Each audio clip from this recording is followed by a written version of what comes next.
Hi, everyone. Welcome to True Disabled Story. My name is Nico, and I use he, him pronouns. I'm a white man with blonde hair, large blue and brown spectacles, and a pink and black button up shirt with some floral designs on it. I'm seated against a purple wall and some bookcases. This is my home office. Like roughly 25% of all Americans and a full 17% of Philadelphians, I'm disabled. Whether we look locally, nationally, or even globally, disabled communities are full of dynamic, diverse, and frankly delightful people with their own stories to tell. All we have to do is listen. As longtime listeners know, I was born with my disability. I've never known differently, and I'll probably always be disabled. But in my work and in my journeys, I've met other disabled leaders who have their own stories to share, and I'm eager to listen to them. Today, I'm joined by my friend Laura, and I can't wait to hear what she has to say. Hi, Laura. How are you doing?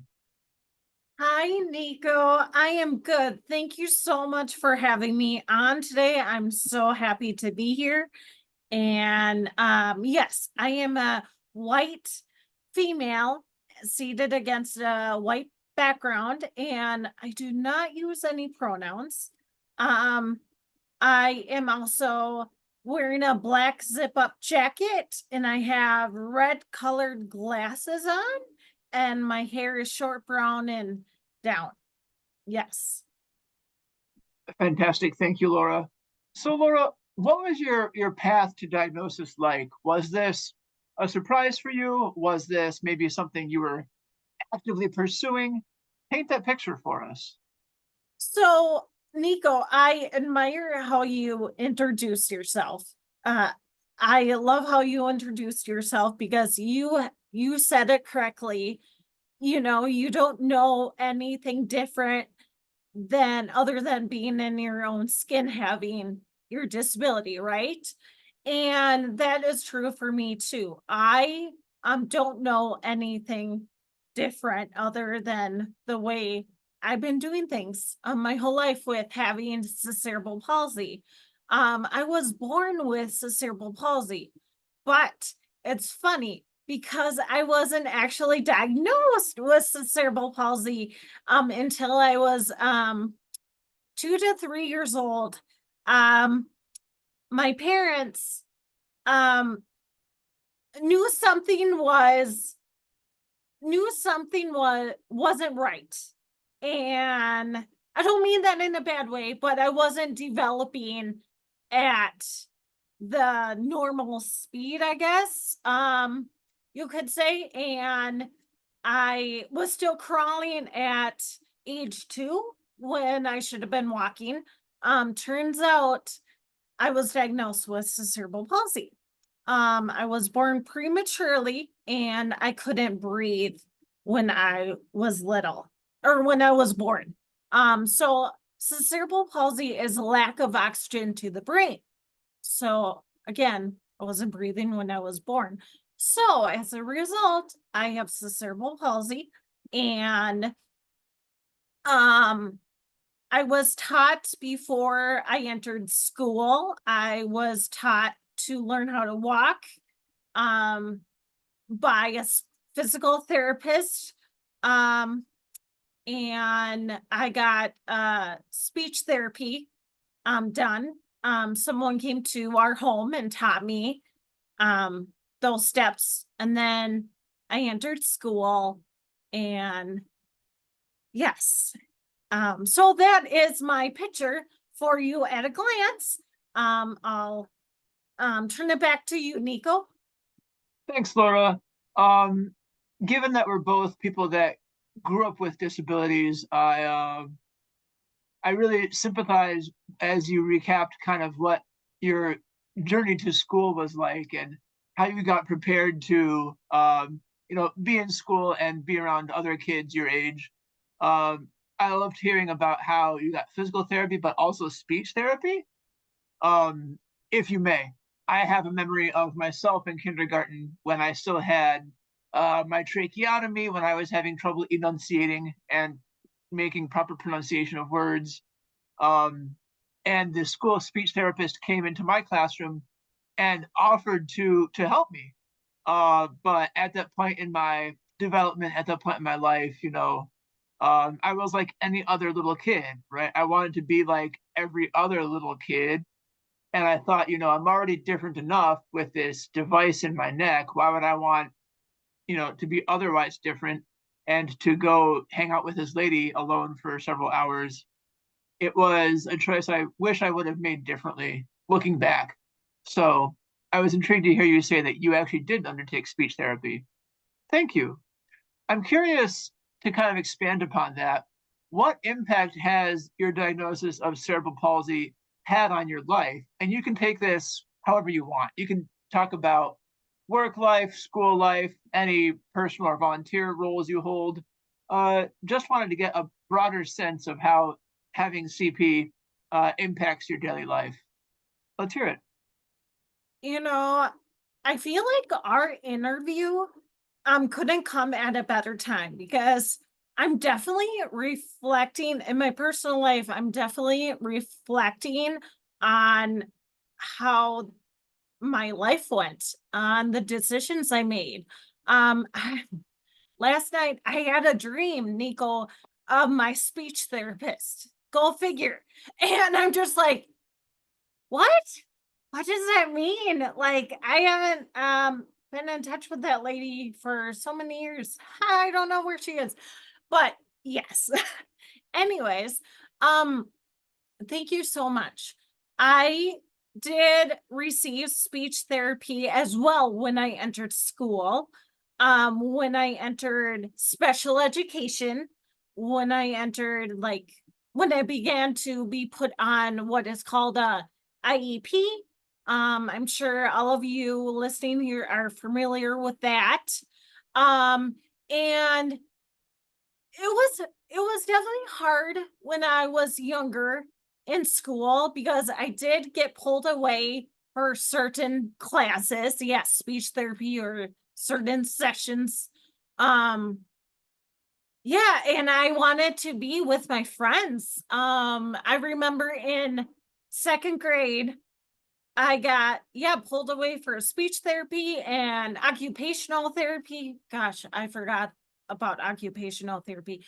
Um, and yeah, so I was just like going with the flow, I guess.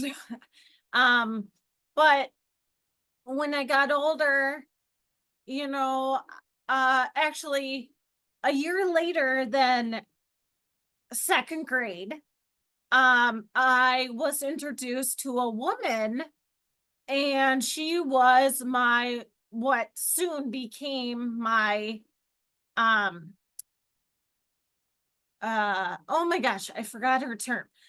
Physical health and disabilities teacher, and she was my advocate for me, advocator, I guess you could say, my advocate for me to be successful in elementary or the rest of elementary school to middle school to high school. She really taught me how advocacy is important, and advocating what I need, what I want, how to talk to my teachers, tell them what I need. Um, it was definitely scary as I got into high school, because I knew it was really up to me to be like, okay, hi, I'm Laura. I don't know if you're aware of, but I'm in special ed. I have a disability. I need this and this and this, Sometimes I would wait a few days and just pretend I didn't have to say anything, just because it was a lot, that I had to speak of. But it got easier and easier as time went on. And I was a pro by the time high school ended. Which um going to into adulthood, I knew it was up to me to advocate for myself. And from a very young age, like my parents taught me behind the scenes of school, you have to advocate for yourself. You had to speak up, Laura. You are your own voice. You can do it. And then they said, when it comes to you graduating, we will support you, but we're not going to guide you on what to do. So if you want to get into college, you figure it out because you are capable. And they were like that to my sisters also. Um, I was in a different situation than my sisters because I had a disability, they didn't. But again, my parents knew I was capable of speaking up and going after what I wanted. So I knew that college wasn't right for me. I toured colleges. Um, I took the ACTs. I think I did pretty good on my score, but I didn't know what I was doing. I'm like, okay, I think this is what I was supposed to do, maybe. But it all clicked. When I graduated, I'm like, okay, I want a job.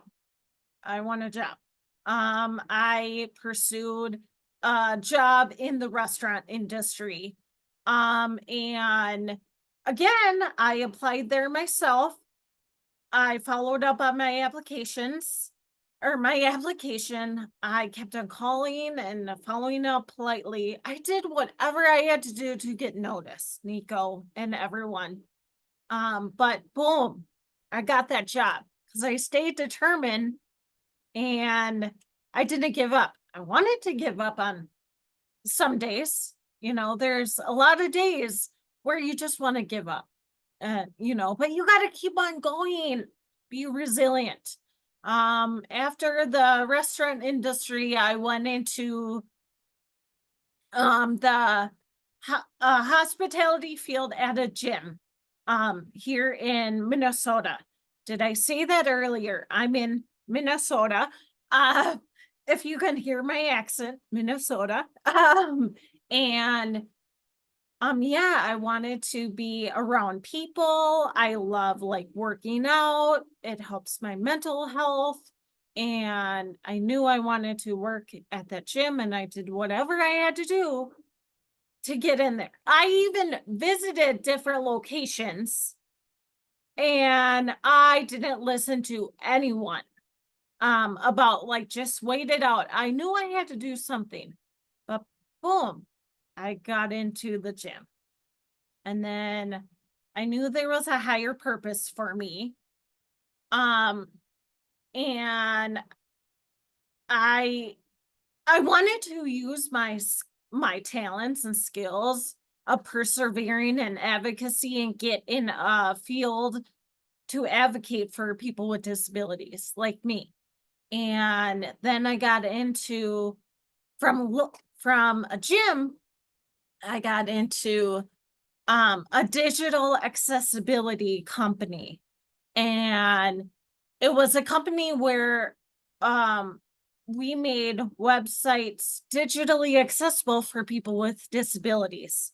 And that was really cool. We were a group of professionals living with disabilities. So I loved it. I learned so much. I was on the HR side behind the scenes, but it gave me so much experience to learn and continue on my journey. And now, Nico and everyone, I can proudly say I have my ultimate dream job of um of teaching employers in here in Minnesota about how to become inclusive with or more inclusive with hiring people with disabilities. And it just literally it fell on my lap. Like because I wanted this for so long and it came up to the surface again, and I just believed I was going into more of my purpose after the digital accessibility job. And I work for a company called Inclusive Networking, and we help along with teaching other companies here in Minnesota, we also help um, job seekers seek employment, and we help make customized positions and based on their skills in talents. So using the customized employment model. And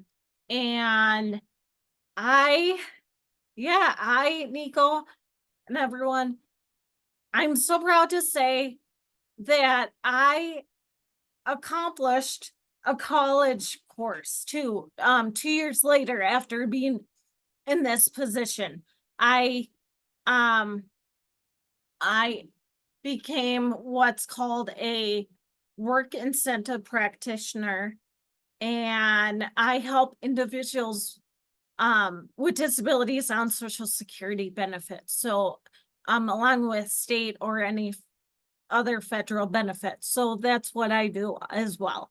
And I'm very proud of my journey and all that I've done. And I'm excited of what's to come. So that's my story, going more in depth. But I'll turn it back to you, Nico. Thank you. That was a very comprehensive answer. Thank you so much, Laura. I loved how you talk about how your disabled experiences help you find ultimately something you're professionally passionate about. That's remarkable. You've had a long, long journey. Well, we both have. So I'm really interested to hear your take on this next question. If you could go back in time through some magical time traveling machine that you clearly have, what advice would you give young Laura to set yourself up for success, a successful disabled life? Wow. Seriously, Nico, how do you come up with these questions? These are amazing questions. Um, I would, you know, well, a couple of things. I would say to young Laura, when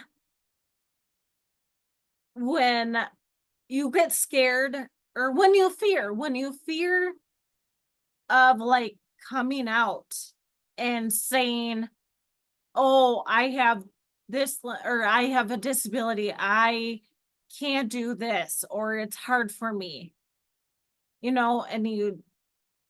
you're scared of letting it out, letting your true self out, being vulnerable. Just do it. Just do it. You know what? Because it's only gonna empower you more and make you more resilient at a younger age. Whereas as life gets harder, as life goes on and those challenges you want to overcome in your future, you will really think back to like, oh, yes, I was scared, but what did I do? I just was my true self and didn't hide it. That's what I would tell Laura. Just, it doesn't matter. It doesn't matter. Just do it. Just be your true self. Thank you. I think that's very effective. Hesitancy is indeed sometimes the enemy of progress. Laura, as we close our time together today, I want to give you a chance to promote yourself, be your own cheerleader, and generally put yourself out there even more. So if you're online, if you're looking to make connections, shall we say, where can people find you online? You could also share a recent win about your life. This is your chance to, as I said, be your own cheerleader, Laura. Step up on that soapbox and let's hear it. So, um, exciting thing I want to share besides my professional life and my personal life, personal goal of mine is I want to become a disabled model in the modeling industry and really thank you, Nico, really represent disability representation in the fashion industry or entertainment industry. And I recently applied for the New York City Fashion Revolution runway show coming up here in September. Well, I don't want to say coming up right up here in September. We have summer to enjoy here. But I'm so proud of myself. I went after that opportunity. So we'll see if I get in, but if I don't, I just got to keep on being resilient and keep on going after what I want, you know. And then for those of you who have an Instagram account, I am on Instagram. You can follow me at Andert, ANDERT underscore Laura, all lowercase. And I do have a link tree link. It is Andert Laura. I forget the numbers, but you can find it in my Instagram bio, my link tree link. And then I am also on LinkedIn as well. So Laura Andert, and I'll pop up right away. So because my title is disability consultant / work incentive practitioner, WIPC. So Minnesota, yes. So thank you, everyone. Thank you, Nico. Of course, Minnesota's next top model, Laura Ander. You heard it here first. Laura, thank you so much for sharing your time and your story with us. I loved hearing about your resilience. I loved hearing about how you navigated school systems and then work systems. And I can't wait to see what you do next. I'm rooting for you. Thank you so much. Thank you. Thank you, everyone, again.